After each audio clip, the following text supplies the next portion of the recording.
Alhamdulillahi wa kafa wassalatu wassalamu ala nabil mustaba wa ala alihi wa ashabihi ahlas sidiki wal wafa. Asyhadu an la ilaha illallah wahdahu la syarikalah wa asyhadu anna Muhammadan abduhu wa rasuluh la nabiyya wa la rasula ba'da. Rabbi shrah li sadri wa yassir li amri wahlul 'uqdatam min lisani yafqahu qawli amma ba'du. Ibu-ibu, teman-teman semuanya yang kami muliakan, Alhamdulillah wa syukurillah kita bisa berjumpa kembali melalui Zoom meeting ini. Mudah-mudahan ibu-ibu dan teman-teman semuanya dalam keadaan sehat walafiat, tak kurang suatu apapun.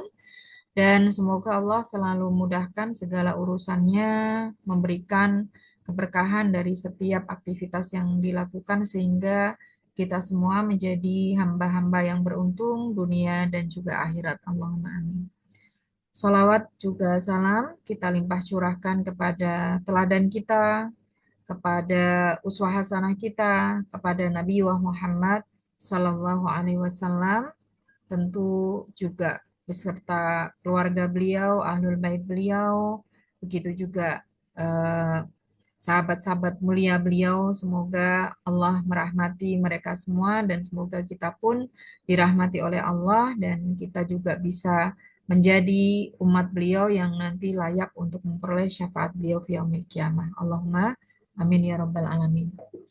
Baik ibu-ibu, karena di bulan ini adalah bertepatan pada bulan Rabiul Awal ya, di mana pada bulan ini adalah bulan kelahiran daripada Nabi Muhammad Sallallahu Alaihi Wasallam ya, yang insya Allah bertepatan pada hari Senin esok ya, tanggal 24 Agustus ya, sehingga dengan itulah mungkin pertimbangan dari panitia untuk mengkaji bersama tentang tema yang berkaitan dengan Maulidur Rasul Sallallahu Alaihi Wasallam ya. Dan tema kita kali ini adalah belajar mencintai beliau Rasulullah Sallallahu Alaihi Wasallam dari generasi terbaik ya. Bagaimana kita bisa meneladani para sahabat, sahabat mulia ya, kecintaannya kepada Rasulullah Sallallahu Alaihi Wasallam. Kenapa tema ini patut kita kaji bersama ya? Ada ungkapan yang disampaikan oleh Abu Sufyan bin Harb dan ungkapan ini disampaikan sebelum beliau menjadi seorang muslim ya. Karena Abu Sufyan bin Harb ini termasuk di antara yang masuk Islamnya terlambat ya Ibu-ibu ya. Ketika Fathu Makkah baru masuk Islam dan beliau juga lah yang merampas semua harta kaum muslimin ketika hendak berhijrah dari Mekah ke Madinah. Masih ingat ya? Nah, ini disebutkan oleh Ibnu Hisham ya dalam kitab sirah yang beliau susun ya. Sebelum dia menjadi muslim ya, dia mengeluarkan statement sebagaimana yang termaktub di slide ini ya. Ma ra'aitu minan nasi ahadan yuhibbu ahadan kahubbi ashabi Muhammadin Muhammadan. Aku belum pernah ya menyaksikan seorang yang mencintai ya, mencintai seseorang seperti kecintaan para sahabat Muhammad kepada Muhammad Sallallahu Alaihi Wasallam. Nah, ini diungkapkan oleh seorang musyrik ya. Begitu juga yang terjadi di peristiwa Hudaybiyah, yaitu tahun 6 Hijriah. Kita semua tahu pada tahun 6 Hijriah ini Rasulullah Shallallahu Alaihi Wasallam bermimpi kembali bisa memasuki kota Mekah dalam keadaan aman melaksanakan umroh gitu kan. Nah, karena kita semua tahu mimpi Nabi itu kan wahyu dari Allah Subhanahu wa taala, lalu beliau mengumpulkan 1.400 sahabat. Ya, beliau mengajak para sahabat dan terkumpul ya 1.400 untuk memasuki kota Mekah secara damai melaksanakan ibadah umroh. Tapi qadarullah sampai di Hudaybiyah mereka sudah dicegat oleh kaum musyrikin Quraisy. Ya, mencegah dan melarang mereka untuk memasuki kota Mekah ya. Tapi atas komando dan perintah dari Rasulullah Shallallahu Alaihi Wasallam ya agar mereka para sahabat ini bisa menahan diri, tidak ada peperangan, tidak ada perselisihan sehingga terjadilah yang namanya Sulhul Hudaybiyah ya, perdamaian. Nah, di salah satu delegasi dari kaum musyrikin Quraisy adalah Urwah bin Mas'ud As-Saqafi. Ini sebelum jadi muslim ya. Ketika peristiwa dalam peristiwa Sulhul Hudaybiyah itu ya, dia terkesan dengan bagaimana perlakuan yang diberikan oleh sahabat-sahabat Nabi ya terhadap apa yang diputuskan oleh Nabi, terhadap apa yang diperintahkan oleh Nabi itu sangat luar biasa. Sehingga para muarikh ya, para ahli sejarah juga mencatat ya apa yang disampaikan oleh Urwah bin Mas'ud As-Saqafi yang akhirnya menjadi seorang muslim sebagaimana juga Abu Sufyan ini. Dia berkata, "Ma ra'aitu malikan qattun yu'azzimuhu ashabuhu ma yu'azzimu ashabu Muhammadan." Selama dia menjadi delegasi ke berbagai pemimpin suku, pemimpin kaum, karena Urwah ini memang seorang delegasi ya. Nah, ini dia belum pernah menyaksikan ya seorang raja, seorang pemimpin yang begitu diagungkan oleh pengikut-pengikutnya sebagaimana para sahabat memperlakukan Rasulullah Muhammad Sallallahu Alaihi Wasallam. Ya, sehingga dari sinilah ibu-ibu dan teman-teman ya tidak ada cara yang lebih baik untuk memupuk kecintaan kita kepada beliau Rasulullah Sallallahu Alaihi Wasallam melebihi ketika kita belajar ya dari para sahabat beliau yang sangat luar biasa tersebut. Kenapa sih para sahabat itu begitu mengagungkan Rasulullah, begitu mencintai Rasulullah ya, rela berkorban dengan harta, dengan jiwa dan dengan segalanya untuk beliau Shallallahu Alaihi Wasallam karena memang beliau Shallallahu Alaihi Wasallam ini diutus oleh Allah Subhanahu Wa Taala untuk menjadi role model, ya, untuk menjadi teladan terbaik bagi seluruh umat manusia. Bahkan tadi ayatnya sudah dibaca sebagai rahmatan lil alamin. Ya, seandainya bukan karena contoh yang diberikan oleh beliau Rasulullah Shallallahu Alaihi Wasallam dan teladan juga tuntunannya, syariatnya, niscaya manusia ini benar-benar akan hidup ya seperti binatang bahkan lebih sesat lagi gitu ya, lebih hina lagi. Itu benar-benar gitu ya. Sudah diberikan petunjuk yang terbaik saja gitu ya. Manusia bisa ya ketamakannya, kerakusannya, kebengisannya melampaui daripada sifat-sifat hewani gitu ya. Nah, apalagi jika Rasulullah tidak diutus sebagai teladan dan sebagai rahmat untuk alam semesta. Nah, itu menjadi alasan ya bagaimana para sahabat itu begitu mengagungkan beliau Rasulullah Shallallahu Alaihi Wasallam. Allah Subhanahu wa taala berfirman di dalam surat Al-Ahzab ayat 21 ya, laqad kana lakum. Jadi kalau ada qad kana itu memiliki makna takkid ya. Takkid itu apa? Menegaskan, menguatkan. Sesungguhnya dalam diri Rasulullah itu benar-benar ya uswatun hasanah. Uswah ya, kata uswah jika dibaca dhammah itu adalah teladan di level tertinggi. Tidak ada yang lebih baik melebihi beliau. Nah, kalau dibaca kasroh iswah, nah itu teladan yang paling minim, gitu ya, minimalis. Tapi kalau uswah itu maksimalis, gitu ya. Dan bukan uswah hasanah itu 24 jam. Dari tidur sampai tidur kembali, dari bangun sampai bangun kembali. Itu ada pada diri Rasulullah, itu disebut uswah. Ini perbedaan antara uswah dengan qudwah, ya. Kalau qudwah ya, itu dia bisa menjadi teladan dalam hal-hal tertentu. Misalnya dalam masalah bisnis, tapi belum tentu dalam masalah ibadah, ya. Dalam menjadi pemimpin ya, belum tentu dalam masalah akhlak misalnya. Nah, tapi kalau uswah hasanah itu menyeluruh semuanya, ya. Baik itu sebagai hamba Allah, sebagai laki-laki, sebagai suami, sebagai ayah, ya, sebagai pemimpin bangsa, pemimpin kaum, pemimpin umat, semuanya bisa didapatkan pada diri Rasulullah Shallallahu Alaihi Wasallam. Ya, dengan itulah kenapa uh, uh, apa namanya para sahabat tidak mengagungkan beliau, mencintai beliau itu dengan sangat luar biasa. Figur apapun itu mereka dapatkan dari Rasulullah Shallallahu Alaihi Wasallam. Tapi tidak semua orang itu juga mengagungkan beliau, mencintai beliau. Ya, justru ya budi pekerti beliau yang luar biasa tersebut ya menjadi salah satu sebab orang-orang musyrik ya membenci Rasulullah Shallallahu Alaihi Wasallam. Tapi sebenarnya mereka benci itu adalah misinya, bukan orangnya. Karena kita semua tahu sejak Rasulullah itu sebelum diutus menjadi nabi, siapa yang menjuluki Al-Amin? Nah, adalah orang-orang musyrik gitu ya.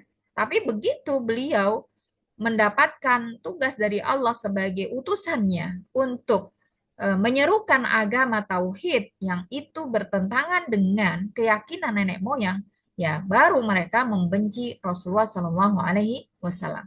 Maka tidak lupa di sini Allah Subhanahu wa taala sampaikan Rasulullah itu menjadi teladan terbaik ya tertinggi teragung bukan untuk semua orang tapi hanya untuk mereka yang liman kana yarjullaha wal yaumal akhir. Orang-orang yang mengharapkan ridho Allah dan juga balasan ganjaran reward pada hari akhir. Wa dzakarallaha katsira. Beliau akan menjadi teladan terbaik bagi orang yang banyak menyebut Allah Subhanahu wa taala. Adapun bagi orang yang musyrik, orang yang kafir tetap saja ya seagung-agungnya akhlak Rasulullah, mereka tidak pernah tertarik untuk mengagungkannya atau mencintainya. Nah, jadi dari sini ibu-ibu dan teman-teman sekalian ya, kita menjadikan Nabi sebagai teladan dalam kehidupan kita 24 jam. Ya. Dan kita akan belajar dari para sahabat ya kan, bagaimana mencintai Nabi karena para sahabat adalah teladan dalam mencintai dan mengikuti Nabi Shallallahu Alaihi Wasallam. Jadi Rasulullah adalah teladan dalam menjalani hidup, adapun para sahabat beliau adalah teladan dalam mencintai dan mengikuti beliau Shallallahu Alaihi Wasallam. Ya. Pertanyaannya sekarang, kenapa kita harus mencintai Nabi? Dan kenapa mereka, para sahabat itu begitu besar cintanya kepada beliau Shallallahu Alaihi Wasallam? Sangat banyak sekali alasan kita untuk mencintai. Karena katanya semua cinta itu butuh alasan. Betul tidak ibu-ibu? Terutama yang sudah menikah ini, ada nggak yang mau dinikahi oleh suaminya tanpa ada alasan? Ada nggak yang jatuh cinta sama suaminya tanpa alasan? Saya kira nggak ada ya. Cinta butuh alasan. Ya. Tapi kalau benci katanya nggak harus butuh alasan. Atau kalau alasan pun bisa dibikin-bikin ya. Contohnya misalnya kebencian iblis terhadap Adam gitu ya. Dia bilang dia diciptakan dari api. Ya, sedangkan Adam diciptakan dari tanah itu bukan alasan ya. Tapi itu adalah hasad atau iri yang tertanam di dalam diri dia. Nah, yang pertama jelas ya, mencintai Nabi itu perintah Allah Subhanahu wa taala. Sehingga kita semua tahu bahwa mencintai beliau itu ibadah kepada Allah Subhanahu wa taala yang setiap ibadah itu kita berhak atas pahala. Ya, atas reward yang dijanjikan oleh Allah Subhanahu wa taala. Dan bahkan ini ibadah yang levelnya tidak main-main gitu ya. Nah, Allah Subhanahu wa taala berfirman di surat Ali Imran ayat 31 ini ya. Kul ya. Katakan wahai Muhammad. Nah, ini mungkin sedikit mengingatkan ya ibu-ibu karena kita sudah cukup lama ya tidak mengkaji tafsir ya. Kalau ada kata kul ya atau adanya kata kul ya di dalam Al-Quran ini menunjukkan betapa Al-Quran itu adalah otentik dari Allah Subhanahu wa Ta'ala. Tidak ada sedikit pun atau satu pun kata yang diubah oleh Rasulullah Sallallahu Alaihi Wasallam. Jadi ketika Allah mengatakan katakan wahai Muhammad, Rasulullah juga akan menyampaikan dengan redaksi yang sama, katakan. Gitu ya. Bukan Allah Subhanahu wa Ta'ala menyuruhku untuk mengatakan.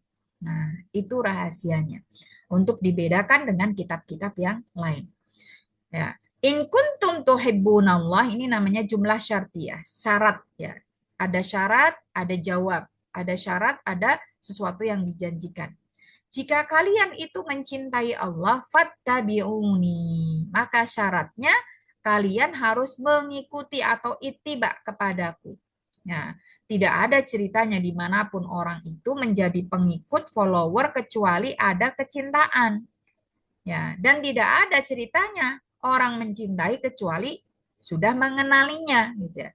Jadi ittiba itu puncak implementasi daripada ma'rifatur rasul dan hubbur rasul ya, mengenal rasul dan mencintainya.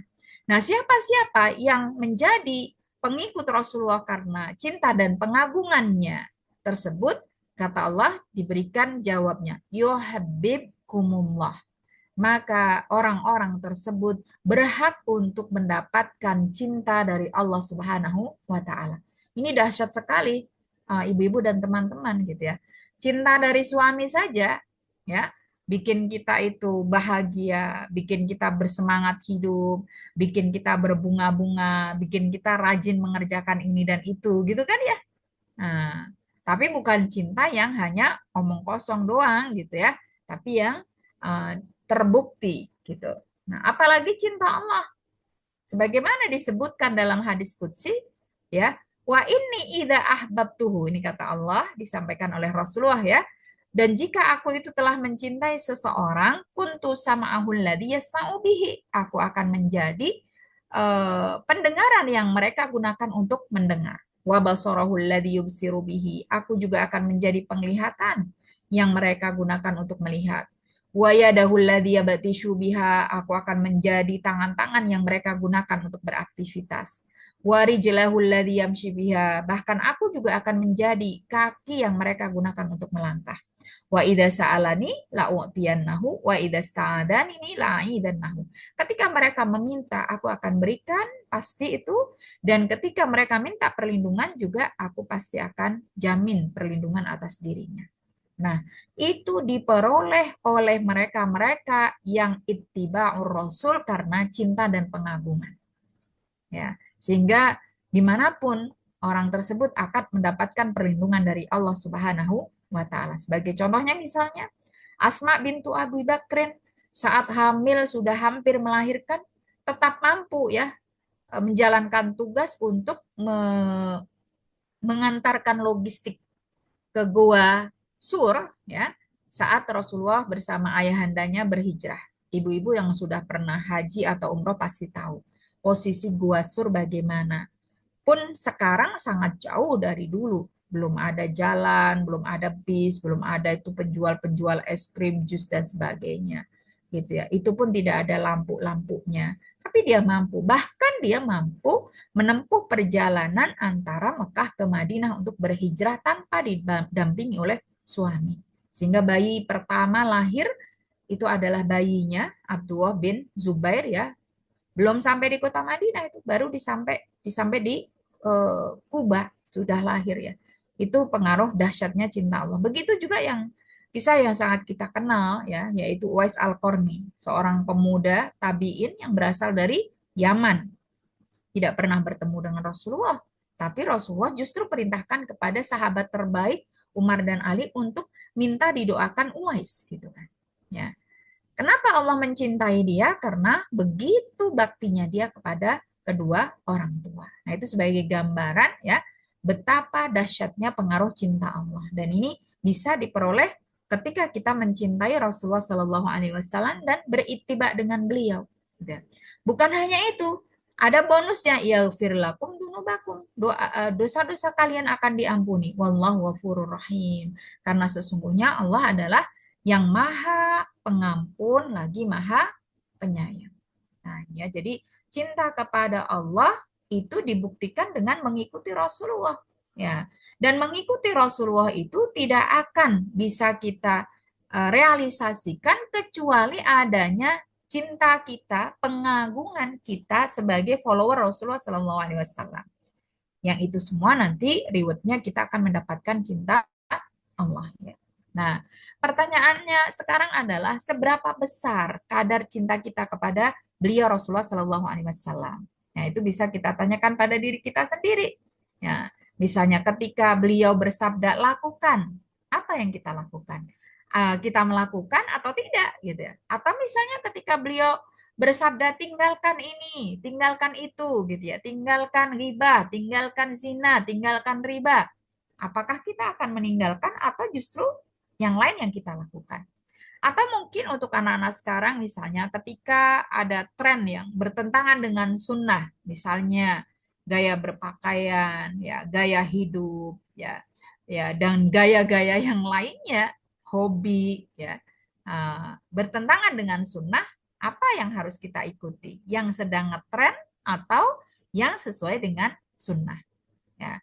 Begitu juga ketika hawa nafsu yang ada pada diri kita, keinginan yang ada pada diri kita itu bertentangan dengan syariat, ya, misalnya Rasulullah perintahkan kepada kita untuk jangan sampai setiap hari terlewatkan dari kita tanpa membaca Al-Quran. Ya, tapi sekarang yang banyak dibaca oleh hampir seluruh manusia adalah HP. Ya, nah, scrolling dan sebagainya, ya, screen time-nya jauh lebih banyak daripada screen Al-Quran. Nah, ini bisa menjadi tolak ukur seberapa besar kadar cinta kita kepada beliau Rasulullah Shallallahu Alaihi Wasallam, sehingga tadi kita berhak untuk memperoleh cinta Allah Subhanahu wa Ta'ala. Kemudian alasan yang kedua adalah beliau Shallallahu Alaihi Wasallam ini, ibu-ibu dan teman-teman, ya, sangat amat mencintai kita sebagai umatnya. Kalau kita baca ayat ini kita merinding, ya.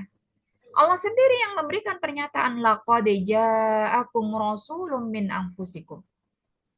Telah datang kepada kalian, ya, seorang rasul yang diutus oleh Allah dari golongan kalian sendiri, yang memiliki karakter berbeda dengan rasul-rasul yang lain.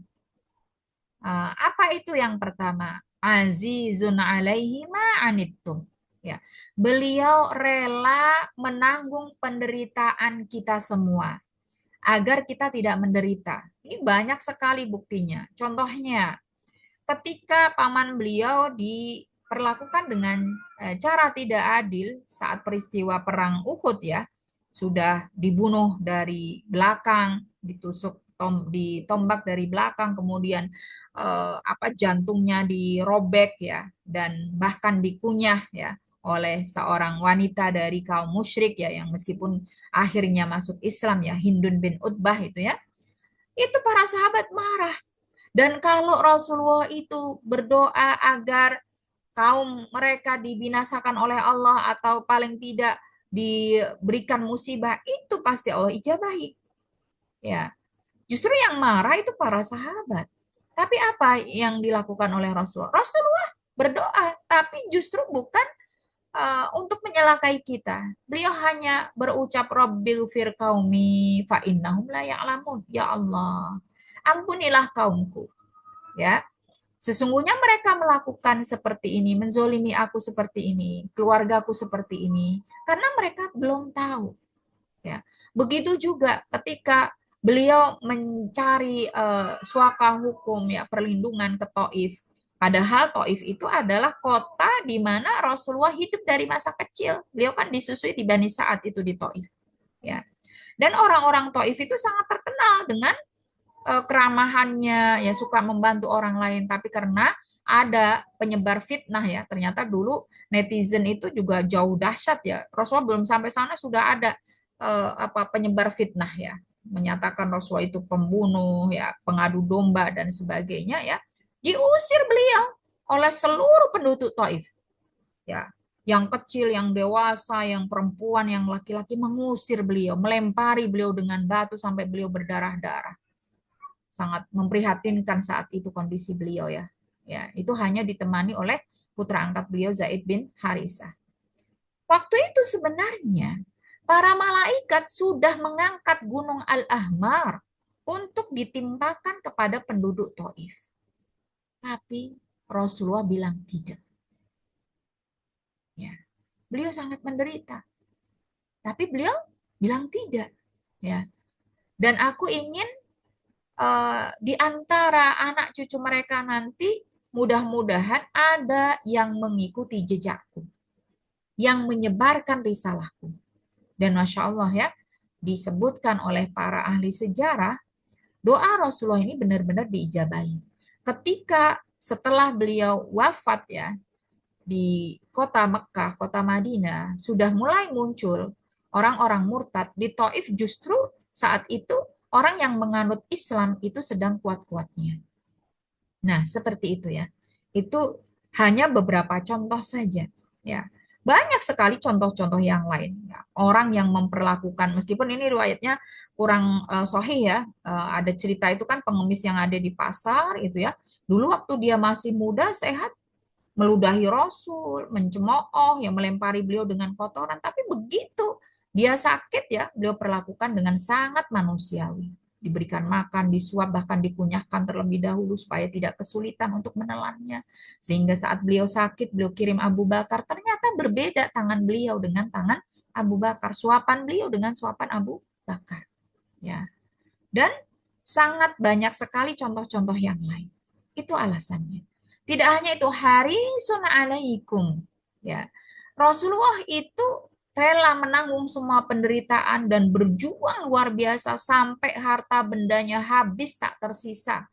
Nah, dari Khadijah yang tadinya seorang miliarder, pengusaha yang dituliskan oleh para ahli sejarah, kekayaannya itu melampaui kekayaan seluruh penduduk kota Mekah saat itu, ya habis.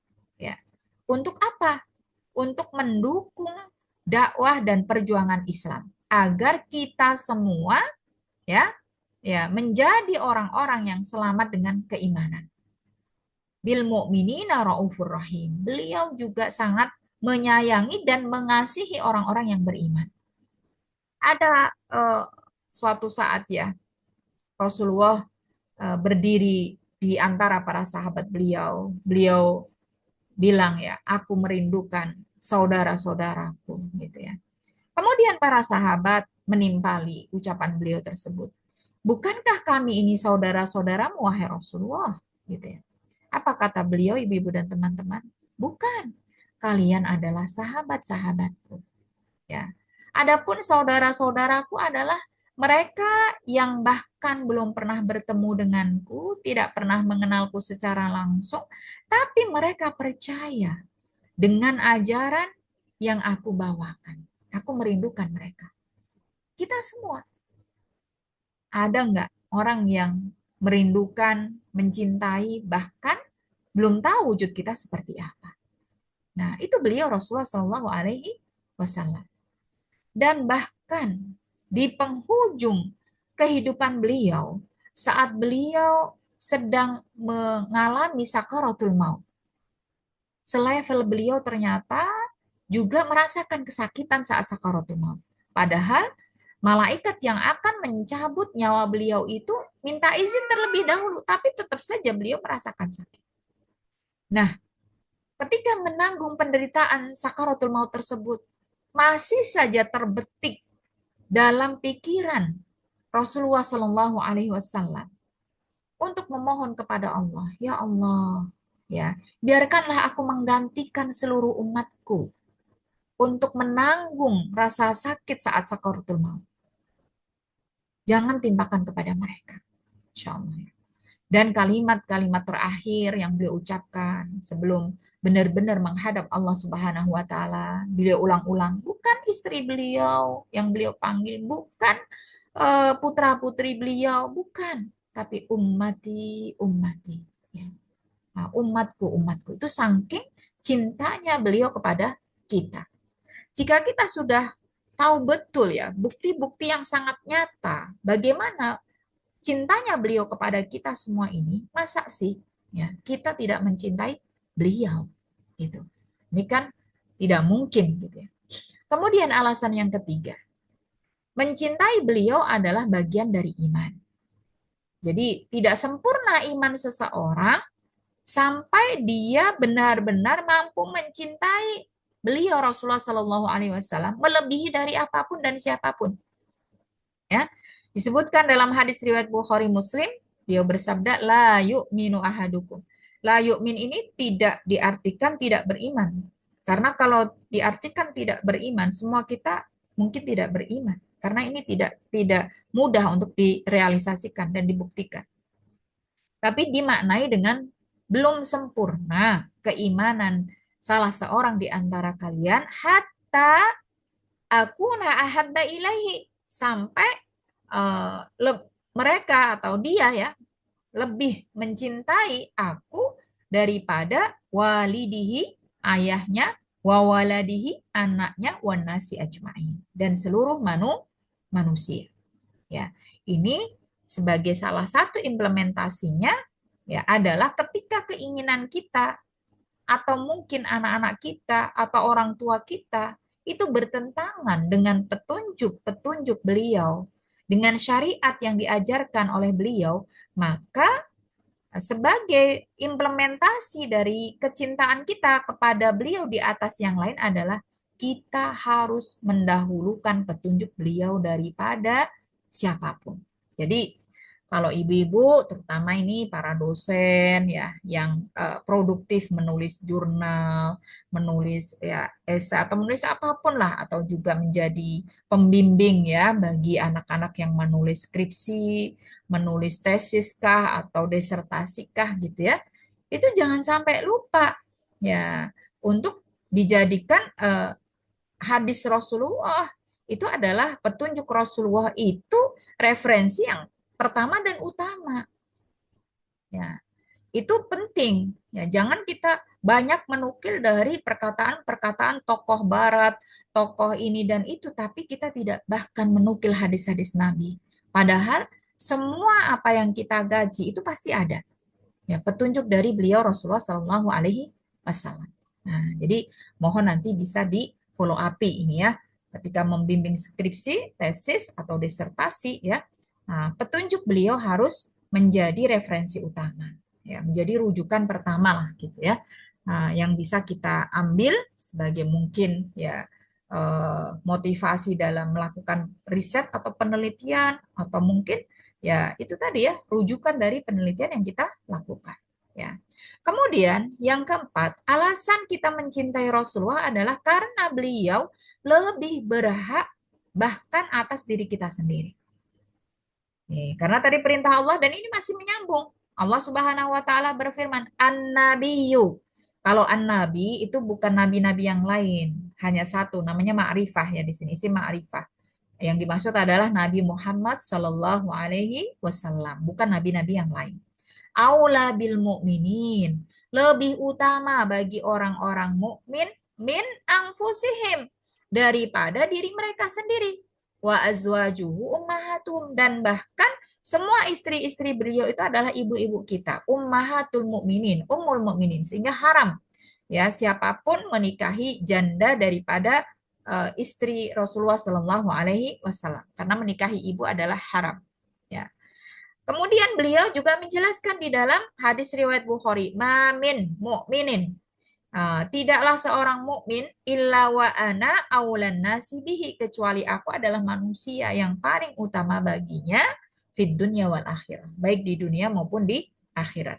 Ini merujuk pada ayat yang tadi kita sampaikan ya, surat Al-Ahzab ayat 6. Ya. Kenapa? Apa yang dimaksud daripada nabi itu lebih berhak atas diri kita? Ya. Karena kita semua sadar betul bahwa semua kebaikan yang kita kenal dalam agama sampai kepada kita saat ini, kita merasakan indahnya hidup dalam naungan Islam, dalam ajaran Islam, dalam petunjuk dan hidayah Islam. Itu semuanya ya beliau yang menyampaikan. Bagaimana kita mengenal Allah ya. Kalau kita tidak mengenal Allah ya, bagaimana hidup kita? Mengenal tauhid ya. Karena seluruh ajaran agama itu sama mengajak kebaikan, tapi bedanya konsep tauhidnya. Ya, itu tidak akan bisa sama karena tidak ada selain Allah itu yang menciptakan, yang memelihara, mencukupi, menyembuhkan gitu ya. Mengetahui halal haram, yang ternyata semua yang diharamkan itu adalah membahayakan kita, merugikan kita, dan sebaliknya semua yang dihalalkan adalah sesuatu yang bermanfaat untuk kita. Kalau tidak ada petunjuk seperti itu, ya niscaya otak-otak manusia itu akan rusak. Ya, karena apa? Kecanduan miras, kecanduan narkoba dan sebagainya. Juga berpenyakit. Kenapa? Karena orang berhubungan bebas, ya, tidak ada batas. Dan kesehatannya akan terancam. Kenapa? Karena hal-hal yang diharamkan itu cenderung merugikan kesehatan.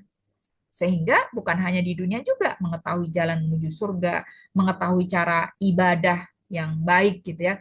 Kalau kita kaji Al-Quran nggak cukup ya. Kenapa? Nggak cukup maksudnya nggak cukup untuk bisa direalisasikan. Dalam Al-Quran perintah sholat ya, itu yang di-spill gerakannya adalah ruku, sujud, berdiri. Ya, nggak ada penjelasan yang detail kecuali dari hadis-hadis Nabi. Dimulai dari berwudu, wudunya bagaimana juga dicontohkan oleh beliau. Ya, terus kemudian yang membatalkan wudu apa, itu kan nggak ada di dalam Al-Quran secara detail, gitu ya. Dan mengetahui bagaimana kita menjadi manusia yang baik. Nah, itu semua dari Rasulullah Shallallahu Alaihi Wasallam. Tanpa beliau, apalah artinya kita, gitu ya. Sehingga kalau kita kaji dari tafsir surat Ar-Rahman yang dulu sudah kita tuntaskan ya tafsirnya, itu yang berisi tentang nikmat-nikmat dan karunia Allah Subhanahu wa taala, ya. Allah menyebut bahkan allamal Quran itu sebelum khalaqal insan. Kamu mengilmui Al-Quran itu diajarkan oleh Allah dan Allah mengajarkan kepada kamu tentu melalui lisan Rasulullah Shallallahu Alaihi Wasallam. Itu adalah nikmat yang teragung ya, bahkan sebelum kalian diciptakan sebagai manusia.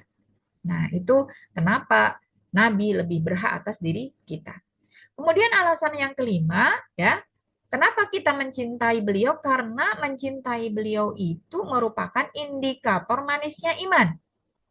Kalau orang belum benar-benar mencintai beliau, ya, adanya kalau sholat ya seadanya sholat.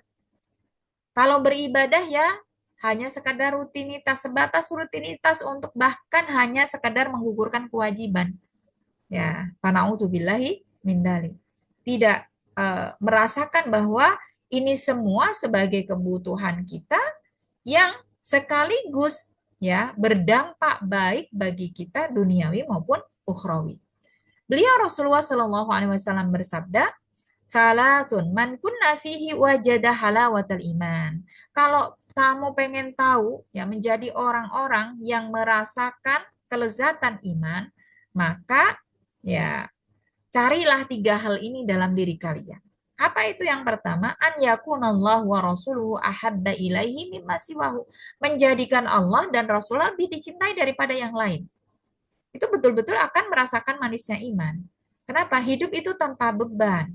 Hidup itu tanpa iri, tanpa hasad. Karena semua yang terjadi selama kita itu berada dalam petunjuk Nabi, ya, kita itu meyakini akan ketetapan Allah itu pasti yang terbaik, ya. Penyakit-penyakit seperti iri, dengki, ataupun tadi yang menolak takdir dan yang lain itu tidak akan terjadi. Yang itu menjadi penghalang kebahagiaan hidup kita. Sehingga sholat hanya terasa sebagai beban, ya, kewajiban yang sekedar untuk digugurkan, bukan sebagai kenikmatan. Ya. Kemudian wa an yuhibbal mar'u la yuhibbu illa lillah. Ya. Yang kedua adalah ketika seorang mencintai orang lain hanya karena Allah. Ya. Tidak ada pamrih. Nah, sehingga apa? Ketika mohon maaf, suatu saat namanya orang mencintai itu bisa loh ya, suatu saat jadi ada masalah, terus kemudian terjadi keretakan hubungan, bahkan bisa menjadi musuh bebuyutan. Tapi jika itu semua dilakukan hanya karena Allah, dia tidak akan terpengaruh karena yang dia cari bukan validasi manusia, tapi yang dicari adalah eh, apa namanya penilaian dari Allah Subhanahu wa Ta'ala. Nah, itu akan berbeda rasanya. Dan yang ketiga, wa an yakroha an ya'uda fil kufri kama yakrohu ma yukdafu finnar. Setelah dia menjadi seorang mukmin, ya, dia sangat tidak ingin menjadi kafir sebagaimana dia sangat tidak ingin dimasukkan ke dalam api neraka. Nah, ini tiga tanda manisnya iman. Kemudian alasan yang ketiga, kita mencintai Rasulullah Shallallahu Alaihi Wasallam karena Allah Subhanahu wa taala memuji beliau. Ya. Kita saksikan di masyarakat ada public figure yang dipuji, yang jadi apa namanya ya, yang memiliki banyak fan saja ya kadang-kadang kita ikut ngefan gitu ya. Bagaimana kita tidak ngefan dengan sosok yang dipuji oleh pencipta seluruh manusia. Ya. Allah sendiri sampaikan di surat Al-Qalam ayat 4, wa innaka la'ala khuluqin 'adzim. Ini kata Allah ya. Sesungguhnya engkau wahai Muhammad ya berada di atas akhlak yang agung. Jadi bukan hanya akhlak yang agung yang beliau miliki, tapi di atasnya. La'ala ya. Nah, jadi tidak ada akhlak yang lebih agung melebihi akhlak Rasulullah. Karena apa? Karena akhlak itu beda dengan adab. Kalau kita apa namanya jalan-jalan atau ya jalan-jalannya tidak harus jalan-jalan langsung ya, jalan-jalan lewat internet ya gitu ya, berselancar di internet, di apa di Google, di YouTube kita saksikan ya, di Jepang, di negara-negara di Eropa itu bersih, disiplin, tertib dan sebagainya gitu ya. Itu adab yang itu bisa saja dilakukan oleh mereka yang non-muslim karena pembiasaan dan pendidikan, tapi untuk akhlak tidak bisa. Ya, karena akhlak itu hanya muncul dari ibadah yang berkualitas. Ya, sehingga mereka tetap mohon maaf ya kumpul kebo, tetap mabuk-mabukan, itu biasa ya, riba itu biasa ya. Eh, apa hasil usahanya dari judi dengan berbagai variasinya offline atau online, nah itu mereka. Tapi umat Islam berbeda ya karena Allah memuji Rasulullah itu dari akhlaknya. Nah, maka kita pun harus mengagungkan akhlak Rasulullah. Jadi kita nggak perlu mengidolakan, mohon maaf ya, idol-idol yang ada di dunia ini dan tidak pernah mengidolakan dan menjadi follower dari Rasulullah Shallallahu Alaihi Wasallam. Ya, kemudian ya Rasulullah ini ya diutus untuk seluruh umat manusia dan juga sebagai rahmat untuk semesta alam. Berbeda dengan nabi-nabi terdahulu, mereka hanya diutus untuk kaumnya. Tapi beliau ini diutus untuk seluruh umat. Sehingga beliau lebih berhak untuk kita cintai daripada yang lainnya. Sebagaimana disampaikan oleh Allah di surat Al-A'raf ayat 158 dan juga surat Saba ayat 28 ya. Qul ya ayyuhan nas. Di sini katakan wahai Muhammad kepada seluruh manusia, inni rasulullahi ilaikum jami'a. Aku adalah utusan Allah untuk kalian semua. Wa ma arsalnaka illa kafatan linnas. Dan aku tidaklah diutus kecuali untuk seluruh manusia. Untuk apa? Basyira. Menyampaikan berita gembira bagi mereka yang mengikuti petunjukku, syariatku, wa nadhira.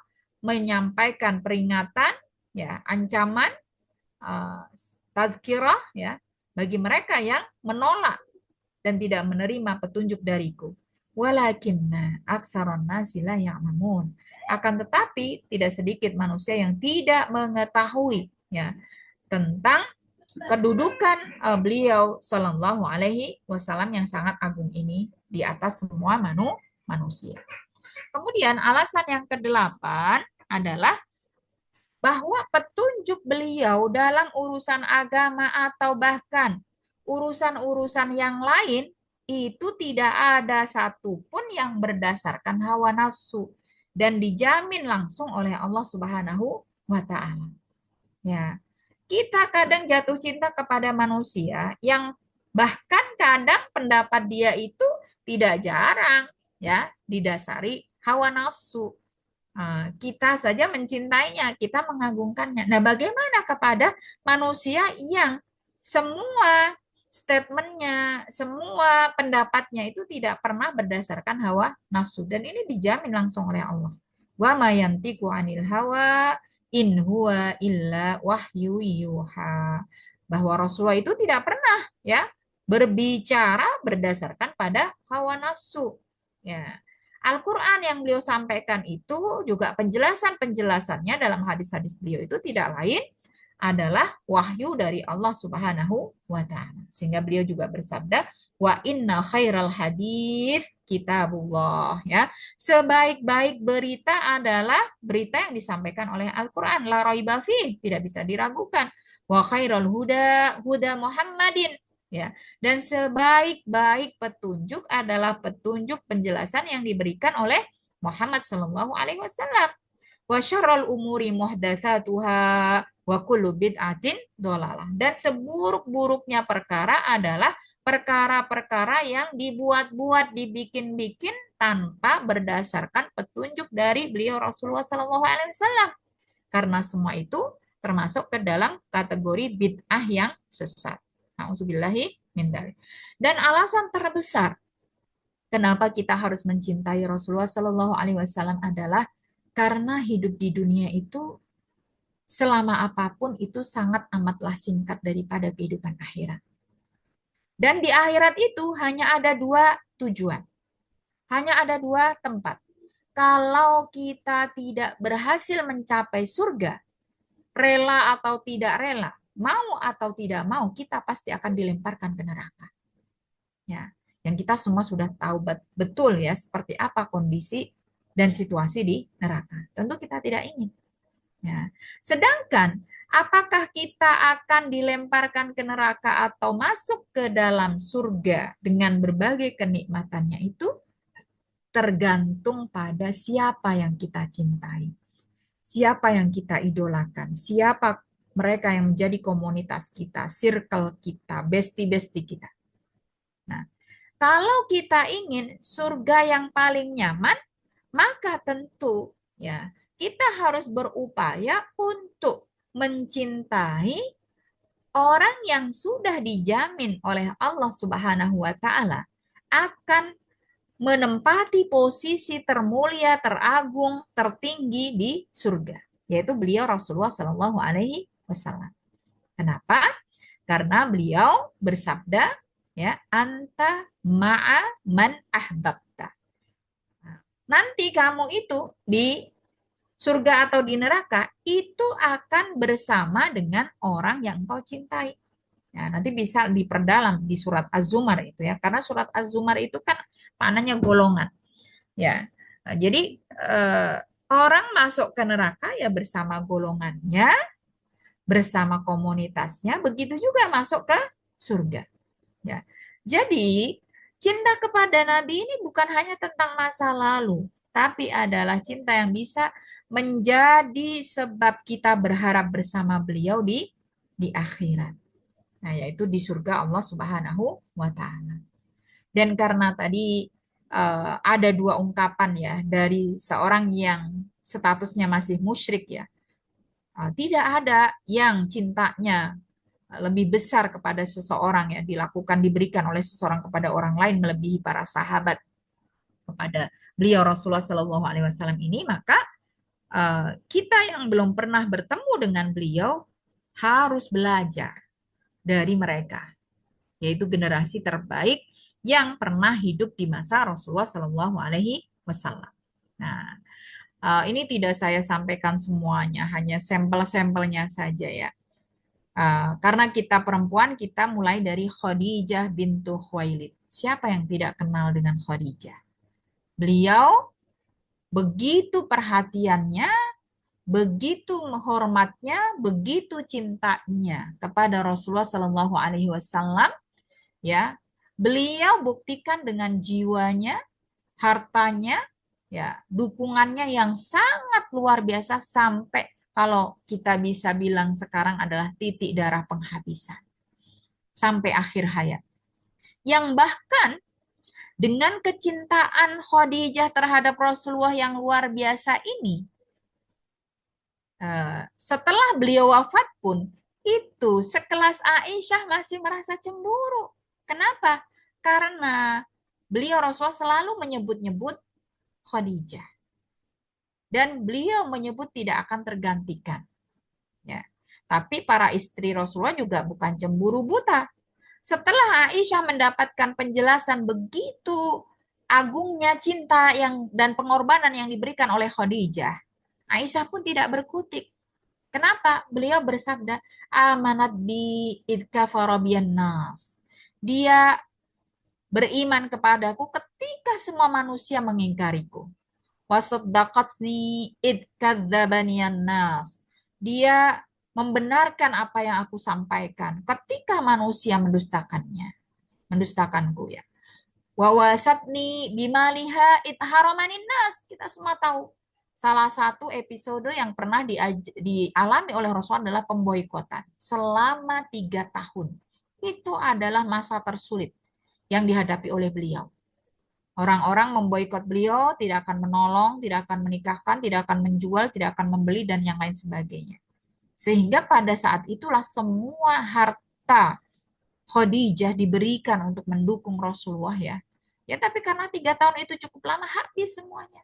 Ya jadi dia yang memberikan ya semua hartanya ketika manusia mengharamkannya ya, mencegahnya, menghalanginya. Wa razaqanillahu waladaha id haramani aula dan nisa. Kita semua tahu ya istri-istri Nabi yang lain tidak membeli beliau putra. Ya, Khadijah memberikan keturunan untuk beliau Rasulullah Shallallahu Alaihi Wasallam. Hatta pun Aisyah yang dinikahi masih muda pun tidak punya tidak diberikan keturunan. Nah, setelah Aisyah mendengarkan penjelasan dari beliau Rasulullah Shallallahu Alaihi Wasallam, dia tidak lagi cemburu karena memang kecintaan Khadijah kepada beliau itu melampaui semua daripada yang mereka berikan, gitu ya. Nah, ini dan tidak tergantikan dengan yang lain. Abu Bakar As-Siddiq. Siapa tidak kenal Abu Bakar As-Siddiq ya? Mertua sekaligus sahabat beliau Rasulullah Shallallahu Alaihi Wasallam. Ya, ke romantisme. eh, jadi romantis itu tidak hanya bisa dilakukan oleh pasangan suami istri. Romantis juga bisa dilakukan oleh para sahabat, tapi mohon maaf ya, tidak boleh diartikan negatif ya. Penyuka sesama jenis atau bagaimana tidak ya. Bagaimana Abu Bakar ini yang bahkan diabadikan kisahnya mendampingi Rasulullah Shallallahu Alaihi Wasallam saat beliau harus berhijrah dari Mekah ke Madinah. Dan kenapa bukan Umar yang dipilih? Ya, karena ini juga akan mengajarkan kepada kita. Kita semua tahu Umar itu sosok yang sangat ditakuti oleh siapapun. Jangankan manusia, iblis saja takut. Rasulullah tidak memilih Umar agar kita belajar bahwa manusia tidak boleh tergantung pada manusia. Ketika manusia punya power, itu secara tidak langsung kadang-kadang itu menjadikan seseorang itu begitu tenangnya bersama orang yang punya kekuasaan, punya kekuatan begitu ya. Tapi yang dipilih oleh Rasulullah adalah sahabat yang memiliki kecintaan luar biasa kepada Allah Subhanahu wa taala, yang berhati lembut dan yang lain sebagainya. Nah, yaitu Abu Bakar As-Siddiq ya. Ini ceritanya cukup panjang kalau kita ulas semuanya ya. Ketika peristiwa hijrah ya, itu banyak ditulis oleh para sejarah ya. Sepanjang perjalanan berhari-hari itu, ibu-ibu dan teman-teman sekalian ya, Abu Bakar itu mondar-mandir di sekitar Rasulullah gitu ya, sehingga menjadikan perjalanan itu sangat lambat. Jadi kadang beliau ada di depan Rasulullah, beliau ada di belakang Rasulullah, beliau ada di samping Rasulullah, samping kanan, samping kiri gitu ya. Sampai Rasulullah bingung nih mau jalan itu. Ngapain aja kamu wahai Abu Bakar gitu ya. Nah, apa kata beliau, ibu-ibu sekalian, teman-teman sekalian ya. Karena aku tidak ingin wahai Rasulullah. Ya. Jika ternyata aku terus-menerus di belakangmu, engkau celaka di depanmu. Jika aku terus-menerus di kananmu, sisi kananmu, ada yang mencelakaimu dari sisi kiriku. Ya. Dan yang sangat luar biasa sekali ketika keduanya singgah di Gua Thur, ya, Abu Bakar As-Siddiq dalam keadaan yang sangat lelah, ya, memberikan ya pangkuan beliau untuk bantal istirahatnya Rasulullah Shallallahu Alaihi Wasallam. Ya, dan di saat itulah ya Rasulullah tertidur sangat lelap sampai beliau terbangun ketika apa? Merasa ada tetesan air mata yang jatuh ya ke pipi beliau. Ya. Kemudian diabadikan kisah ini di surat At-Taubah ayat 40 ya. Idhuma fil ghar. Ketika keduanya itu Abu Bakar dan Rasul berada di Gua Sur, id yakul. Nah, id itu ketika itu ya. Li sahibihi. Ketika Rasulullah berkata kepada sahabatnya, la tahzan innallaha ma'ana. Karena Rasulullah saat itu mendapati air mata Abu Bakar, dikira Abu Bakar sedih dengan apa namanya, apa yang harus ditanggung gitu ya. bersama Rasulullah harus sembunyi di gua, dikejar-kejar kaum Quraisy. Padahal apa ibu-ibu? Kita semua tahu kisahnya ya. Saat itu sebenarnya Abu Bakar menahan sakit karena digigit ular berbisa. Ya, jangankan suami kita atau teman kita, anak kita mungkin yang kita pangku kita digigit bukan ular deh gitu ya. Apa namanya tawon misalnya, itu bisa kita kipatke loh ya. Betul enggak? Tapi Abu Bakar tidak. Ya, beliau rela kehilangan nyawanya kan ini ular berbisa ini. Ya, selama Rasulullah selamat. Bahkan kalau perlu tidak perlu terbangun dari tidurnya. Masya Allah ya. Ini sangat luar biasa ini. Sehingga disinilah ya kisah itu diabadikan oleh Allah Subhanahu wa Ta'ala. Ya. Dan masih sangat banyak lagi ya bukti kecintaan Abu Bakar As-Siddiq kepada beliau Rasulullah Shallallahu Alaihi Wasallam. Kemudian Umar bin Khattab ya, bagaimana beliau mengalahkan ego sendiri ya. Jadi ketika apa namanya berjalan bersama Rasulullah, keduanya bergandeng tangan ya. Umar berkata, ya, ini romantis gitu ya. Tapi Masya Allah memang beda Umar dengan Abu Bakar itu ya. Umar bilang, ya Rasulullah, ya ini lagi gandengan tangan nih sama sahabat ya. La anta ahab sama Rasulullah ya. La anta ahabu ilayya min kulli syai' illa min nafsi. Ya, dia menyatakan cintanya. Ini juga memberikan pelajaran buat kita ibu-ibu. Ketika kita mencintai seseorang, sahabat kita atau apa ya, kita dianjurkan untuk menyampaikannya kepada sahabat kita tersebut ya. Jangan dimaknai dengan negatif ya. Meskipun sesama laki-laki, meskipun sesama perempuan, tapi bukan yang seperti sekarang sampai gay, lesbi itu bukan ya. Gitu ya. Jadi Umar bilang, selain diriku sendiri, engkau adalah orang yang paling aku cintai, wahai Rasulullah SAW. Gitu. Artinya apa? Umar mencintai beliau setelah mencintai dirinya sendiri. Ya. Kemudian Rasulullah sambil tersenyum bilang, la walladzi nafsi biyadihi hatta aku nahabba ilaika min nafsik. Itu tidak benar, belum benar wahai Umar, gitu ya. Jadi imanmu baru akan sempurna ya demi Allah jika kamu sudah mampu mencintaiku lebih dari cintamu atas dirimu sendiri. Tapi langsung Umar bisa mengalahkan egonya. Fa innahul an wallahi la anta ahabbu ilayya min nafsi. Ya. Engkau adalah orang yang paling aku cintai saat ini melebihi dari diriku sendiri. Dan Rasulullah ya menyampaikan, Al-an ya Umar, sekarang kamu sudah benar. Dan ini bukan hanya omdo gitu ya, omong doang. Kita semua tahu sosok Umar dulu sebelum menjadi seorang muslim seperti apa sih? Rasulullah adalah orang yang paling dibencinya. Ketika adiknya bahkan mendapatkan hidayah, dia marah-marah gitu ya.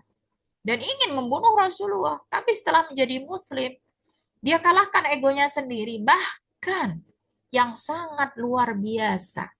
Beliau setelah menggantikan Rasulullah sebagai khalifah kedua untuk umat Islam, beliau berjuang luar biasa untuk memperluas wilayah Islam. Ya, memberikan semua jenis pengorbanan yang beliau miliki sampai Masya Allah kita semua kenal ya. Seperti apa perluasan wilayah Islam di masa kepemimpinan Umar bin Khattab. Dan juga beliau ya seorang negarawan yang sangat luar biasa ya memanage negara dengan sangat baik, itu semua untuk membuktikan kecintaan beliau kepada Rasulullah Shallallahu Alaihi Wasallam. Kemudian seorang sahabiat yang bernama Ummu Umarah ya di saat perang Uhud di mana strategi yang sudah direncanakan oleh beliau Rasulullah Shallallahu Alaihi Wasallam tidak dipatuhi oleh segelintir orang, yaitu mereka-mereka yang para sahabat yang ditugaskan sebagai para pemanah ya di Jabal Rumah di Uhud itu ya perang belum benar-benar usai, mereka melihat adanya harta rampasan perang gitu ya, mereka tertarik dengan itu, akhirnya ternyata Khalid bin Walid yang saat itu belum masuk Islam berbalik arah dan menyerang kaum muslimin yang sedang ya bahagia-bahagianya mendapat harta rampasan perang. Tapi dengan kecintaan Ummu Umarah ya Nusaibah ini beliau maju dengan sangat beraninya, gitu ya, untuk melindungi Rasulullah Shallallahu Alaihi Wasallam sampai mengalami banyak sekali luka, sampai syahid. Ya, ini disampaikan oleh para muarrikh gitu ya. Di antaranya disebutkan ya dengan dari berbagai sumber ya. Ma iltafatu yauma uhudin yaminan wa shimalan illa wa araha tuqatilu duni. Rasulullah sampai eh, bercerita dan cerita ini dinukil oleh para ahli sejarah ya. Aku tidak menoleh ke kanan ke kiri di masa perang Uhud kecuali aku melihat Ummu Umaroh ini berperang ya, membelaku, melindungiku di saat perang Uhud. Jadi rela kehilangan nyawa untuk melindungi beliau Rasulullah Shallallahu Alaihi Wasallam. Begitu juga Ummu Sulaim ya. Ummu Sulaim di perang Hunain, Ummu Sulaim itu ibunya Anas bin Malik. Anas bin Malik itu adalah pelayan Rasulullah Shallallahu Alaihi Wasallam karena ayahnya tidak masuk Islam sejak kecil, dititipkan untuk menjadi pelayan Nabi gitu ya. Nah, ini luar biasa ya. Ya, ketika perang Hunain itu perang yang terjadi setelah penaklukan kota Mekah ya. Ya, ini orang-orang yang ada di Hunain ini ternyata ketika mereka kecewa, dikira Rasulullah ya memasuki kota Mekah itu kaum musyrikin memerangi beliau, kan ternyata beda. Beda prediksi ya. Mereka semua masuk Islam berbondong-bondong. Nah, akhirnya menjadikan orang-orang ya ini di Taif dan sekitarnya itu marah gitu ya dan ingin memerangi Rasulullah Shallallahu Alaihi Wasallam. Di saat itulah Ummu Sulaim yang membawa belatinya dan ingin membela Rasulullah Shallallahu Alaihi Wasallam dengan keberaniannya. Ittakhadtu indana minni ahadun minal musyrikina bakartu bihi batnahu. Ya, dia bilang gitu ya. Aku membawa belati ini jika ada salah seorang musyrik yang mendekatiku, ya aku akan robek dia dengan belati ini. Kemudian Rasulullah bersabda, ya Ummu Sulaim, innallaha qad kafa wa ahsana. Wahai Ummu Sulaim, sesungguhnya Allah telah mencukupi kita dan dia telah berbuat baik kepada kita. Gitu ya. Nah, Aisyah bintu Abu Bakar juga demikian ya. Ini tidak perlu saya sampaikan secara detail ya. Bagaimana kesetiaan Aisyah kepada Rasulullah Shallallahu Alaihi Wasallam ini tidak bisa dipungkiri ya, melayani beliau sampai pada hari-hari beliau sakit ya, sehingga para sahabat itu sampai heran gitu ya. Kalau engkau ahli hadis, ahli tafsir, ahli fikih, kami faham wahai Aisyah. Tapi bagaimana bisa engkau juga ahli kedokteran kalau bahasa kita begitu. Nah, pernah dengar nggak kisah ini ibu-ibu dan teman-teman gitu. Jadi Aisyah itu luar biasa. Maka Allah memang tidak beri beliau keturunan, tapi Allah memberikan beliau itu dasar-dasar ilmu yang bahkan disampaikan oleh para ulama, jika ilmu seluruh orang itu dikumpulkan tidak akan bisa mengalahkan ilmu Aisyah. Ya. Dan ternyata Aisyah ini juga ahli kedokteran, sehingga di hari-hari terakhir ya wafatnya Rasulullah itu beliau yang mendampingi ketika perang, beliau membantu ya pasukan yang cedera dan sebagainya. Nah, eh, diam-diam Aisyah ini terus belajar gitu ya. Maka ketika ditanya, kok bisa kamu sebagai ahli kedokteran, bagaimana Aisyah, tidak masuk akal ini gitu ya. Nah, ternyata ketika Rasulullah wafat kan diutus tuh kepada beliau para tabib ya, para dokter yang terkenal dari berbagai suku begitu ya. Nah, di saat para tabib ini mengobati Rasulullah itu Aisyah belajar gitu ya. Masya Allah, ini sangat luar biasa. Itu kemudian ya apa namanya, bahkan Aisyah ini mengatakan menjadi wanita yang paling bahagia ketika apa? Kita semua tahu di akhir hayat Rasulullah itu barang yang dicari beliau adalah siwak ya. Dan itu selalu ada di kantong Rasulullah Shallallahu Alaihi Wasallam. Dan Rasulullah minta Aisyah untuk mengunyah siwak tersebut, siwak kayu itu ya. Nah itu beliau sangat bahagia. Kenapa? Karena beliau sangat mencintai Rasulullah ya. Dan beliau bahagia sekedar karena diminta oleh Rasul untuk mengunyahkan siwaknya yang terakhir kali. Nah, ini sangat luar biasa ya. Kemudian juga masih di perang Uhud ya, Abu Tolhah. Ini juga demikian ya. Melindungi Rasulullah sampai mengatakan ya leherku sebagai ganti lehermu wahai Rasulullah gitu ya. Jadi rela mati demi Rasulullah Shallallahu Alaihi Wasallam. Juga kaum Ansor gitu ya. ketika Rasulullah Shallallahu Alaihi Wasallam menaklukkan kota Mekah, beliau membagikan harta itu kepada orang-orang orang-orang Quraisy ya, yaitu penduduk Mekah gitu ya. Sebenarnya kaum Ansor, Ansor itu kan penduduk Madinah ya, itu merasa sedih gitu. Mereka berkata pedang mereka masih berlumuran darah dengan darah-darah orang musyrik Quraisy yang baru masuk Islam itu ya. Tapi harta rampasan justru diberikan kepada mereka. Ini gimana gitu ya. Maka Rasulullah bertanya, awala tardawna an yarji'an nasu bil ghanaim ila buyutihim wa tarji'una bi rasulillahi ila buyutikum gitu ya. Apakah kalian itu tidak ridho manusia pulang, maksudnya orang-orang Quraisy yang membawa rampasan perang ke rumah-rumah mereka. Kalian memang tidak membawa, tapi kalian selalu membawa Rasulullah ke rumah-rumah kalian. Nah, mulai saat itu ya, orang-orang Ansor ini ya luar biasa. Ya, lau sakatatil ansor wadiyan au syi'aban la sakattu wadiyal ansor wa syi'abihim. Sampai Rasul memuji mereka ya. Ya, seandainya kaum Ansor melewati sebuah lembah atau jalan pegunungan, niscaya aku akan melewati lembah dan pegunungan tersebut bersama mereka. Walau lal hijrah lakuntu amran minal ansor, karena adanya hijrah tersebut ya, itu beliau Rasulullah Shallallahu Alaihi Wasallam menjadi bagian dari kaum kaum Ansor yang akhirnya kaum Ansor ini berlapang dada dan lebih mencintai nabinya dari semua harta yang diberikan ya. Dan masih banyak lagi ya ibu-ibu ya, ini bagaimana bukti cinta para sahabat ya kepada Rasulullah yang terbaik gitu ya. Ada satu lagi yang tidak saya sebutkan di sini, Bilal bin Robah. Cukup mengharukan juga ya.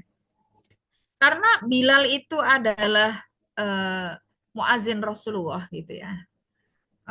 Nanti silakan dicari di YouTube ya. Ini merinding kalau menyimak kisahnya gitu. Jadi ketika Rasulullah sudah wafat gitu ya, beliau tidak bisa lagi tidak mampu lagi melafadzkan adzan. Setiap sampai wa asyhadu anna Muhammadan Rasulullah itu beliau nggak bisa meneruskan. Beliau menangis, beliau rindu kepada Rasulullah gitu ya. Saking rindunya gitu ya yang tidak tertahan itu. Akhirnya Bilal pergi meninggalkan kota Madinah ya, lari ke Yaman. Cukup lama tinggal di Yaman gitu ya. Jadi saking cintanya itu kadang orang tidak ingin tinggal bersama kenangan-kenangan yang dialami bersama orang yang dicintainya gitu ya. Gitu. Tuh, maaf ya. Terus kemudian sampai Bilal ini bermimpi. Ya. Di dalam mimpinya beliau ditemui oleh Rasulullah. Ya. Ditemui oleh Rasulullah, kemudian Rasulullah berkata dalam mimpi itu, ya, apakah sebegitu jauhnya kota kota Madinah wahai Bilal bin Rabah gitu ya, sehingga sampai saat ini engkau tidak mengunjungiku gitu, karena kan Rasulullah dimakamkan di sana. Dan dari saat itu juga ibu-ibu, masya Allah tanpa pikir panjang ya, Bilal langsung menaiki kendaraannya, memacu dengan sangat kencang sekali supaya cepat sampai di kota Madinah. Saat datang waktu sholat ya, beliau mengumandangkan adzan sampai orang semuanya heran karena sudah sangat lama ini Bilal ini hilang gitu ya, hilang karena tidak mampu untuk kembali mengumandangkan adzan gitu.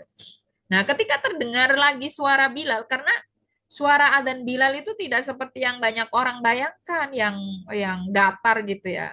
Nanti ibu bisa cari ya. Suara Bilal itu sangat amat merdu sekali. Tidak semua orang atau muazin bahkan punya sanad azan kepada Bilal. Nah, nanti bisa dicari di YouTube ya. Seperti apa sih adzannya Bilal yang sesungguhnya itu, Masya Allah. Suaranya sangat merdu meskipun beliau adalah dulu seorang budak berkulit hitam ya. Tapi bahkan ketika masih hidup, terompahnya sudah terdengar di surga Allah ketika Rasulullah bermi'raj gitu ya. Tapi lagi-lagi ya, ketika beliau kembali berusaha untuk melafadzkan azan, mengumandangkan azan, beliau tidak sanggup lagi ya meneruskan Adzan tersebut sampai pada menyebut nama Rasulullah Shallallahu Alaihi Wasallam saking cintanya dan rindunya kepada beliau. Yang kalau nggak salah akhirnya diteruskan oleh cucu beliau ya, Hasan atau Husain gitu ya. Nah, seperti itu. Jadi itulah ya bagaimana para sahabat sebagai generasi terbaik ya mencintai Rasulullah bukan hanya sebatas kata, tapi mereka buktikan cinta itu dengan pengorbanan yang nyata ya. Nah, itu yang kita pelajari dari mereka. Lalu bagaimana dengan kita? Bagaimana cinta kepada beliau dibuktikan di zaman kita ini? Ya. Nah, yang pertama ya, orang tidak mungkin mencintai kecuali mengenal. Sehingga ketika kita ingin mendapatkan keberkahan cinta dari Allah karena kita mencintai Rasulullah, maka kita harus mengenal beliau lebih dalam. Ya, sirah beliau, akhlak beliau, perjuangan beliau, keluarga beliau, sunnah beliau. Nah, sehingga yang perlu kita lakukan adalah mari kita mulai membaca sirah.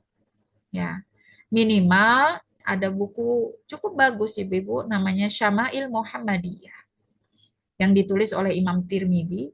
Itu beliau menyusun hadis-hadis ya yang khusus menceritakan tentang sosok beliau Rasulullah Shallallahu Alaihi Wasallam baik khuluqan atau khalqan atau khuluqan, akhlak beliau ataupun fisik beliau, dari seperti apa rambutnya, matanya, kulitnya, bibirnya, telinganya, kemudian apa pundaknya, jalannya, duduknya, tidurnya, semuanya lengkap.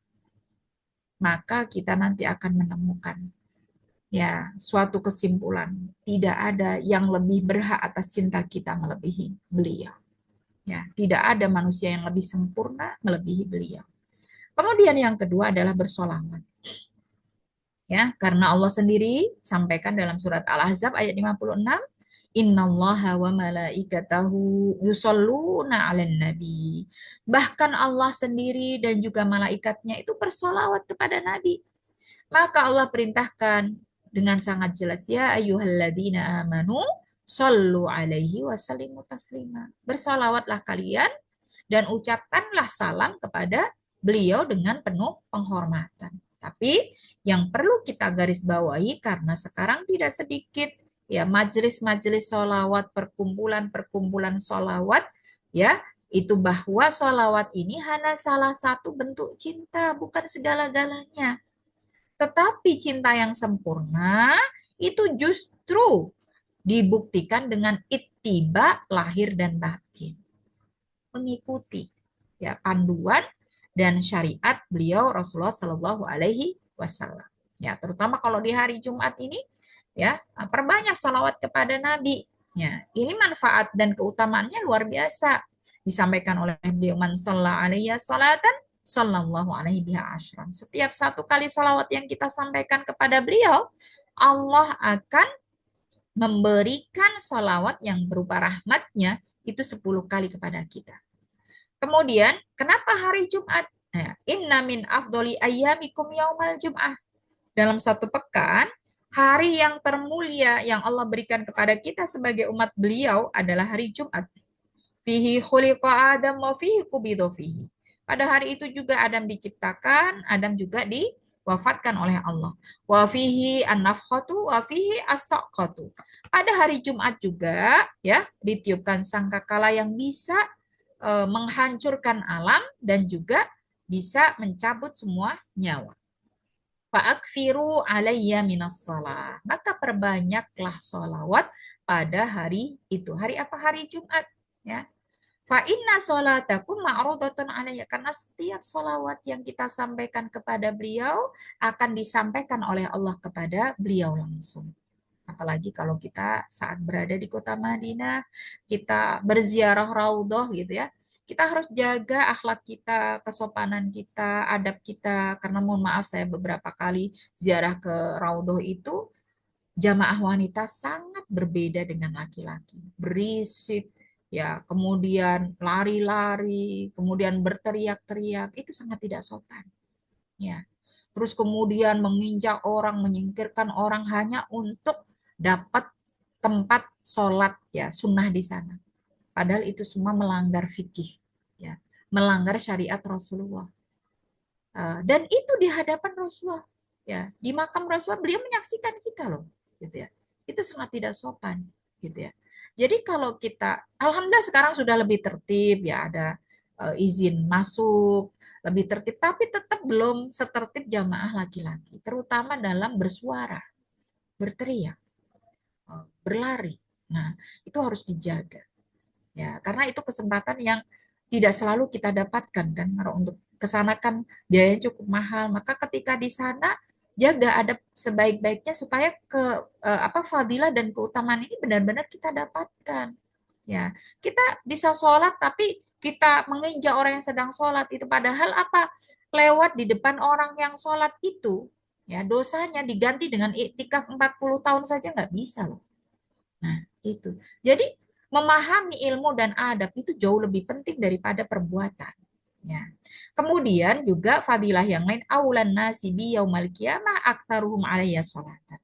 Yang paling berhak mendapatkan syafaat beliau nanti pada hari kiamat adalah yang banyak sholawat tapi tadi catatannya ya tapi juga dibarengi dengan ittiba. Ya. Karena ittiba itu salah satu keharusan yang menjadi salah satu syarat diterimanya amal. Ya, nanti ibu-ibu bisa baca tafsir surat Al-Mulk ayat 2. Liyabluwakum alladzi khalaqal mauta wal hayata liyabluwakum ayyukum ahsanu amala. Ya.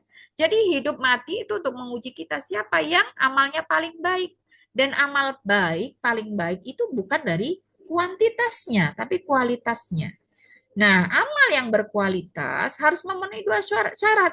Satu, ikhlasuhum lillah, yang murni ikhlas karena Allah, ya. Yang kedua, al-ittiba'u bi Rasulillah, yang mengikuti panduan dan syariat dari Rasulullah Shallallahu alaihi wasallam. Sehingga beliau sampaikan di sini, faman raghiba an sunnati falaisa minni. Harus kita hati-hati di sini. Siapa saja yang tidak menyukai sunnah-sunnahku, sunnah itu cara hidup ya. Bagaimana Rasulullah berpakaian, bagaimana Rasulullah makan, minum, dan yang lain-lain sebagai suami, sebagai kepala rumah tangga, sebagai ayah, sebagai pemimpin negara, pemimpin umat gitu ya. Dia tidak suka, tidak mengikuti, maka bukan dari golongan beliau.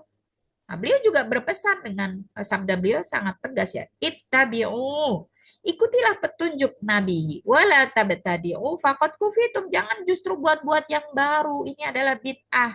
Padahal sudah cukup bagi kalian semua yang diajarkan oleh beliau. Dan kullu bid'atin dhalalah wa kullu dhalalatin finnar. Semua bid'ah itu sesat dan semua sesat itu masuknya ke neraka. Ya. Kemudian yang keempat, tidak menyelisihi petunjuk beliau.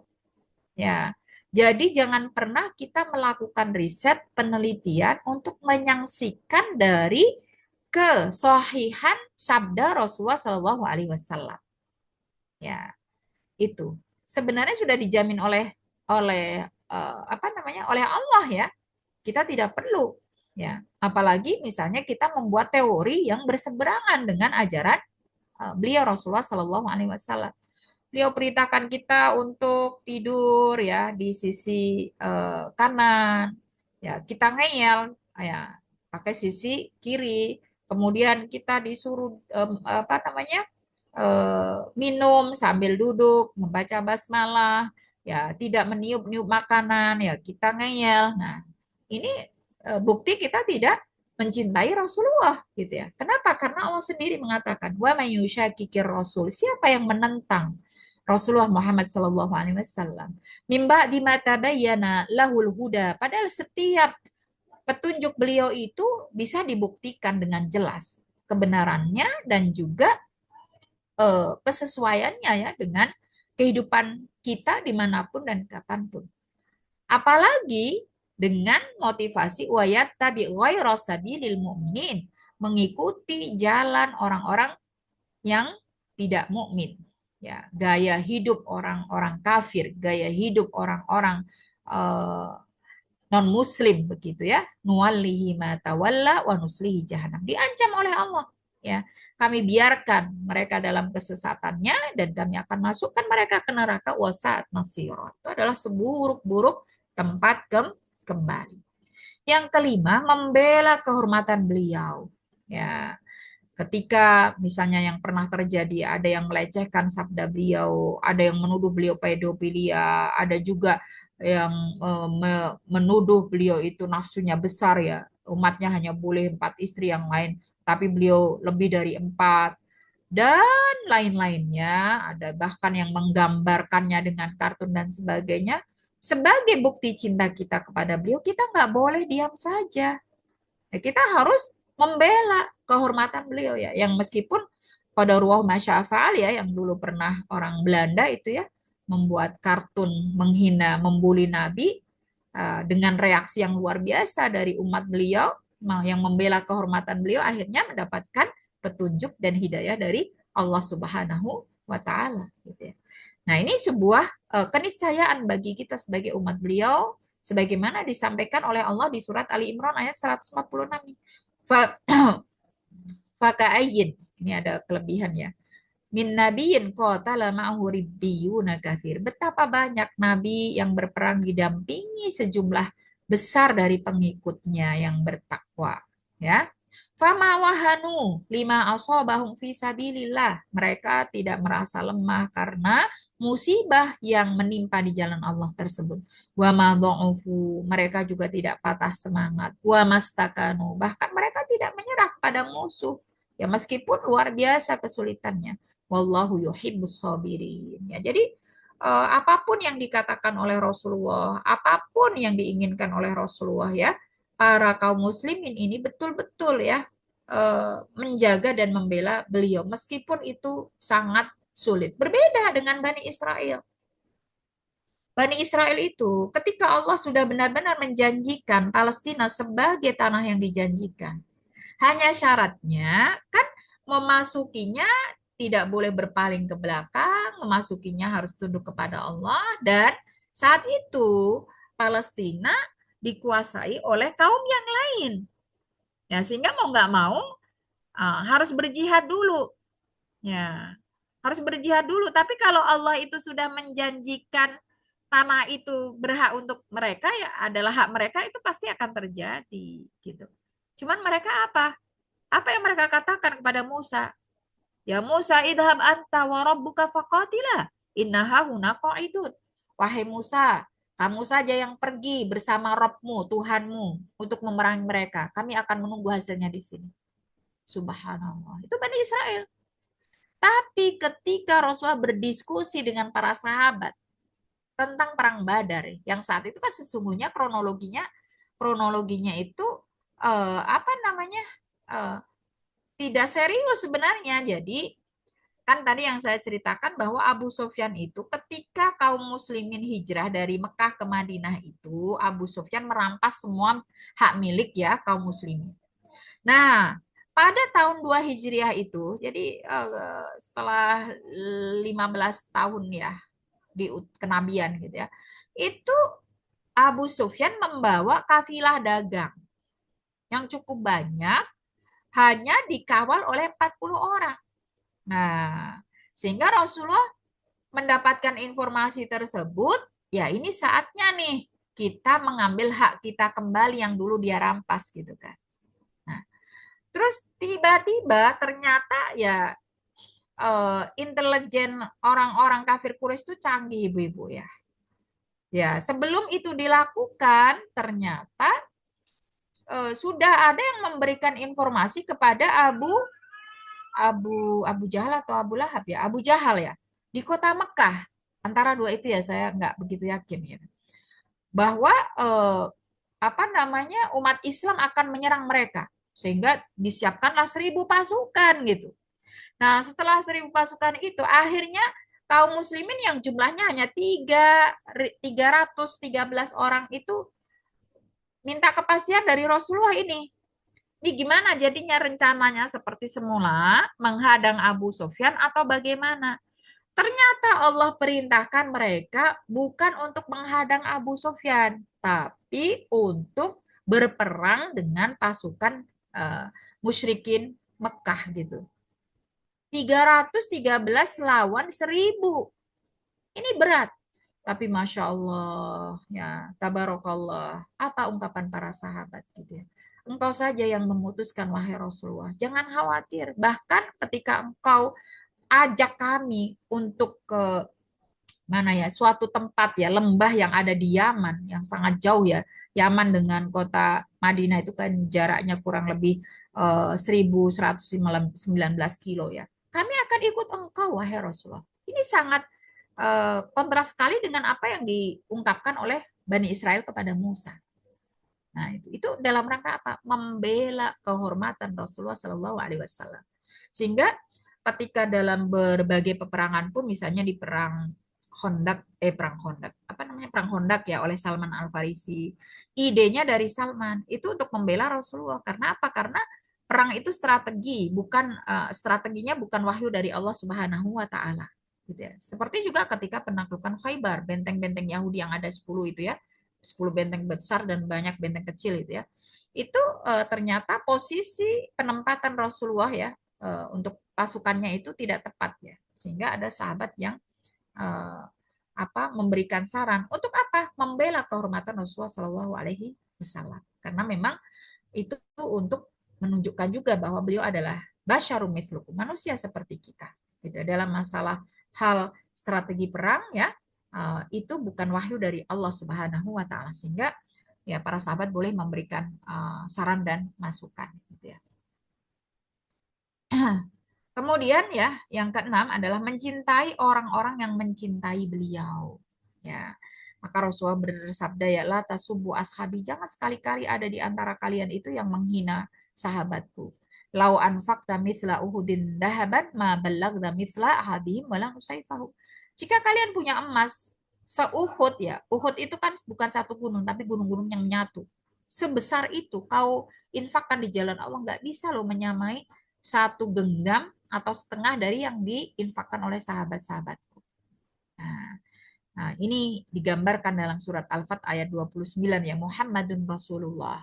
Walladzina ma'ahu, orang-orang sahabat-sahabat beliau yang bersama beliau, asyidda wa'alal kufar, tegas terhadap orang-orang kafir, ruhama ubainahum, mereka sangat menyayangi satu dengan yang lain. Tarahum ruk'an sujada, mereka adalah orang-orang yang selalu ruku dan sujud ya. Ya betaguna fadlan minallah, untuk mencari karunia Allah, waridwana dan keridhoannya. Simahum fi wujuhim min atharis sujud. Ya, sampai ada tanda dari bekas sujud mereka bercahaya. Ya, jadi jangan, jadi nggak bisa dikatakan Muslim, mohon maaf ya, kan ada apa namanya bagian dari umat yang mengaku Islam, tapi salah satu keyakinan mereka adalah mencela sahabat-sahabat Nabi, bahkan menuduh istri Nabi berzina. Nah, ini nggak nggak apa namanya nggak bisa disatu padukan, ini nggak bisa diterima gitu ya. Apalagi tadi jelas-jelas Rasulullah itu tidak mengizinkan kita untuk menghina sahabat-sahabat beliau, karena menghina sahabat beliau adalah menghina beliau. Mencintai yang mencintai beliau adalah bukti cinta kita kepada beliau ya. Kemudian mentaati perintah beliau ini sudah pasti ya, dan juga menjauhi larangan beliau dan mengagungkan nama beliau. Jangan sampai ada nama beliau disebut tapi kita tidak bersolawat dan mengirimkan salam kepada beliau, karena itu adalah orang yang paling pelit ya, kata beliau. Nah, yang terakhir ibu-ibu dan teman-teman sekalian ya, ini komitmen kita bersama dari kajian ini ya, adalah di bulan Rabiul Awal ini ya, kita punya komitmen bahwa kita ingin mengenal beliau dengan apa tadi, membaca sirah beliau ya, sunnah-sunnah beliau, kemudian senang bersolawat kepada beliau, berusaha mengikuti sunnah beliau. Kalau tidak mengikuti ya jangan membencinya. Misalnya salah satu sunnahnya nih, terutama untuk ibu-ibu ya, kalau laki-laki itu memanjangkan jenggot tapi tetap dirapikan ya. Kemudian termasuk sunnahnya juga adalah bercela sebelum tidur gitu misalnya. Aku nggak suka jenggot gitu ya. Nggak apa-apa, karena nggak suka itu tidak harus membenci. Yang terpenting jangan membenci gitu ya.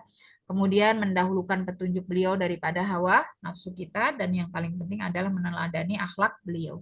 Dan jangan lupa ketika cinta kita diuji ya, sebagaimana disebutkan oleh Allah dalam surat At-Taubah ayat 24 ya, kul in kana abaukum, ini ancaman sebenarnya. Jika orang tua kalian, wa abnaukum, anak-anak kalian, wa ikhwanukum, saudara-saudara kalian, wa azwajukum, pasangan kalian ya, wa ashiratukum ya, juga keluarga kalian, wa amwalun iktaraktumuha, harta benda kalian, wa tijaratun tahsyauna kasadaha, ya bisnis yang kalian khawatirkan kerugiannya, wa masakinu tardaunaha, tempat tinggal yang kalian cintai itu ya, ahabba ilaikum, lebih kalian cintai daripada minallahi wa rasulih wa jihadin fisabilih, dari Allah, melebihi cinta kita kepada Allah, melebihi cinta kita kepada Rasulullah, dan berjuang di jalan Allah. Kata fatarabbasu hatta ya'tiyallahu bi'amrih. Allah memberikan ancaman, tunggulah sampai Allah mendatangkan keputusannya. Wallahu la yahdil qaumal fasikin, karena Allah tidak memberi petunjuk ya kepada orang-orang yang fasik. Jadi cinta bukan diuji karena ketika sunnah sesuai dengan keinginan kita, tapi justru ketika bertentangan dengan keinginan kita. Ya, ketika Nabi memerintahkan sesuatu yang berat bagi kita, ya apakah kita memilih untuk melakukannya atau kita pilih mundur? Ya, nah ini implementasi dari ayat tersebut. Ya, nah kemudian yang terakhir ya, ini muhasabah untuk semua kita, apakah kita sudah sering membaca sirah ya, buku sirah apa yang sudah kita baca, ya, sejauh mana kita mengenal beliau, kemudian mencintai sunnah beliau. Jangan-jangan kita sunnah-sunnah beliau saja nggak tahu bagaimana mencintai sunnah beliau gitu ya. Nggak mungkin kan kita cinta tanpa kenal gitu ya. Jadi bukan hanya sosok beliau, sunnah beliau juga harus kita tahu. Misalnya makan pakai tangan kanan, ya masih banyak ya, terutama ibu-ibu. Ya kalau makan gorengan dua tangannya maju semuanya. Yang satu pegang gorengan, yang satu pegang cabai.